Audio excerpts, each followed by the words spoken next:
नमस्कार दोस्तों, तिवारी क्लासेस में आप सभी का स्वागत है। आज के इस वीडियो में हम पाश्चात्य काव्य शास्त्र में प्लेटो का काव्य चिंतन इसको देख लेंगे। प्लेटो यूनान के एक महान दार्शनिक और समाज सुधारक थे। आप जानते हैं कि पाश्चात्य काव्य शास्त्र के जो आदि आचार्य होते हैं उनमें से प्लेटो अग्रगण्य है ना। उनका जन्म एक कुलीन वंश में हुआ था, है ना। कहाँ पे? वही यूनान में ही। अब जानते हैं कि यूनान की राजधानी एथेंस है ना, तो एथेंस का नाम भी आगे आएगा। उनके गुरु महान दार्शनिक सुकरात हुए। ठीक है, अब जानते हैं कि प्लेटो के गुरु का नाम सुकरात और उनका जो शिष्य है उसका नाम अरस्तु है ना। अरस्तु भी इम्पॉर्टेंट है, उसके बारे में भी हम लोग आगे देखेंगे। उनकी पूरी शिक्षा दीक्षा सुकरात की ही छत्र छाया में हुई। प्लेटो दार्शनिक होते हुए भी कवि हृदय संपन्न थे। उन्होंने महान कवियों के काव्य का अध्ययन किया था। अतः जब हम उन्हें काव्य और कवि की निंदा करते हुए पाते हैं तो किंचित आश्चर्य और कुछ निराशा भी होती है। पर यदि हम उनके युग की परिस्थितियों, उनकी रुचि और उनकी जीवन दृष्टि को ध्यान में रखें तो उनका काव्य के प्रति दृष्टिकोण सहज ही समझ में आता है।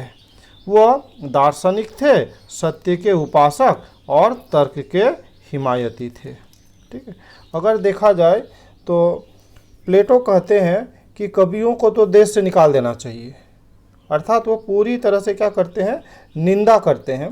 लेकिन क्या है, उनका निंदा करने का कारण कुछ दूसरा है ना। वो स्वयं तो क्या है, एक कवि संपन्न हृदय उसमें था, है ना, लेकिन फिर भी विरोध करते हैं। तो उसके पीछे का कारण यही है कि उस समय यूनान का स्थिति बहुत अच्छा नहीं था। कई युद्धों में हार चुका था, देश का अर्थव्यवस्था एकदम डगमगा जा चुका था। तो इस कारण उन्हें लगता था कि पहले जो देश का अर्थव्यवस्था है उसको सुधार किया जाए, देश का जो दशा है उसको सुधार किया जाए। इसीलिए वे कला आदि को तभी अच्छा नहीं मानते थे। उनका कहना था कि नहीं, ये सब में पहले ध्यान नहीं दिया जाना चाहिए। ठीक है, और साथ ही क्या, वे एक दार्शनिक भी थे और आदर्शवादी दृष्टिकोण रखते थे। तो वो एक आदर्श राज्य की स्थापना करना चाहते थे। ठीक है, अतः सत्य की रक्षा के लिए उन्होंने दर्शन की वेदी पर अपने कवि हृदय की बलि चढ़ा दी। प्लेटो को केवल बौद्धिक आनंद स्वीकार था, इंद्रिय आनंद नहीं, है ना। काव्य आनंद जिसका संबंध इंद्रियों से है उसे मान्य नहीं था। उनका मानना था कि उनके काल का काव्य उत्तम नहीं है। काहे कि उनका ये विश्वास था कि जनता की कलाओं के प्रति आसक्ति राज के लिए अहितकर होगा। प्लेटो का मत है कि उनके समय की कविता मनोरंजन के लिए लिखी जाती थी और गरीब लोगों के अस्वस्थ मनोवेगों को उभारती थी।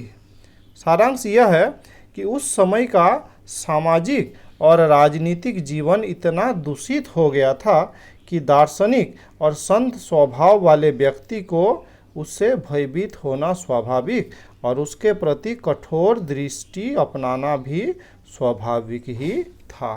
ठीक है, अर्थात अपने देश के सुधार के लिए वे ऐसा कहते थे। ईसा पूर्व 5वीं सदी के उत्तरार्ध में जनता में शासन सुधार की एक उत्कृष्ट इच्छा थी, है ना। अर्थात शासन में लोग सुधार करना चाहते थे, नए राज्य बन रहे थे। प्लेटो स्वयं आदर्शवादी सुधारक थे और वो प्रत्येक एथेंसवासी को आदर्श नागरिक बनाना चाहते थे, है ना। एथेंस यूनान की राजधानी है ना। उनके मतानुसार मनुष्य के 2 धर्म हैं। बतौर विशिष्ट व्यक्ति के उसे सत्य की प्राप्ति में संलग्न रहना चाहिए और बतौर समाज के सदस्य के उसे सदाचारी होना चाहिए। ठीक है, यही मेन 2 लक्ष्य या 2 धर्म वे बताए। क्या? पहले कि सत्य की प्राप्ति में संलग्न रहना और दूसरा सदाचारी होना। इस प्रकार उन्होंने अपने कलागत सिद्धांत दर्शन शास्त्र के दृष्टिकोण से प्रस्तुत किए हैं। वो कविता को उस सीमा तक ही ग्राह्य मानते थे जिस सीमा तक वो राज्य तथा मानव जीवन के लिए लाभप्रद हो। वह यह सहन नहीं कर सकते थे कि कवि अपने काव्य में देवताओं को कुटिल, पापी, षड्यंत्रकारी, क्रूर, लालची, असत्यवादी आदि कहकर चित्रित करें, क्योंकि इससे पाठक में कुप्रभाव पढ़ने का ही डर अधिक था, है ना। अर्थात इसका गलत प्रभाव ही पड़ने का ज़्यादा डर था। इस प्रकार दार्शनिक सुधारक तथा अपनी नई शिक्षा पद्धति के संचालक के दृष्टिकोण से उन्होंने कविता पर अपने विचार प्रकट किए, न कि विशुद्ध कलाकार या काव्य शास्त्री के नाते, है ना। अर्थात वे अपना दार्शनिक मत के अनुसार ही ऐसा कहे, है ना, एक के कवि हृदय के रूप में वो ऐसा नहीं कहे। अगर प्लेटो के काव्य चिंतन का दोष, है ना, जिसके बारे में बात करें तो प्लेटो का ये कथन तो ठीक है कि कवि वास्तविकताओं से कुछ कम की रचना करते हैं, पर वो ये भूल जाते हैं कि कवि वास्तविकता से कुछ अधिक भी तो देते हैं। वो अपनी कृति में कल्पना का वैभव और भावना का मधु भी तो उड़ेलते हैं, जिससे तथ्य सत्य में बदल जाता है, कुरूप सुंदर हो जाता है। कला में निहित सृजनशीलता को न समझ पाना उनकी एक भारी त्रुटि है ना। अर्थात वे यही मानते थे कि ये नकल है ना, लेकिन उस कला में जो सृजनशीलता है कवि का, इसको वे ठीक से समझ नहीं पाए। उन्होंने काव्य को हृदय का व्यापार नहीं माना, भाव और कल्पना के स्थान पर अनुकरण को महत्व दिया, है ना। ठीक है, इन्होंने अनुकरण इस बात को महत्व दिया। अनुकरण अर्थात नकल, है ना। वे कहते थे क्या कि ये तो प्रकृति का नकल है। ठीक है, कला कौशल को सिद्धि मानकर आत्म तत्व की उपेक्षा की। दूसरे, उन्होंने कला को कला की दृष्टि से न देखकर समाज कल्याण की दृष्टि से देखा है। कलाकार की कलाकार के रूप में स्वतंत्र सत्ता वे स्वीकार नहीं करते, अतः उन्होंने कला में सुंदर से अधिक शिव पर बल दिया, है ना। शिव अर्थात कल्याणकारी, है ना। तो इस सिद्धांत पर उन्होंने बल दिया, जो कि सौंदर्य शास्त्र की दृष्टि से नहीं है। नीति की पुस्तक का कार्य उपदेश देना है, कलाकृति का ये तो लक्ष्य नहीं होता। यही कारण है कि ग्रीस में स्वयं उनके शिष्य अरस्तु ने ही प्लेटो का विरोध किया। आगे के वीडियोस में हम लोग अरस्तु के बारे में भी देखेंगे। ठीक है, तो कुछ दोष होने के बाद भी प्लेटो की बहुत सारी देनें भी है। नहीं, आप जानते हैं कि प्लेटो पाश्चात्य काव्य शास्त्र के आदि आचार्य थे।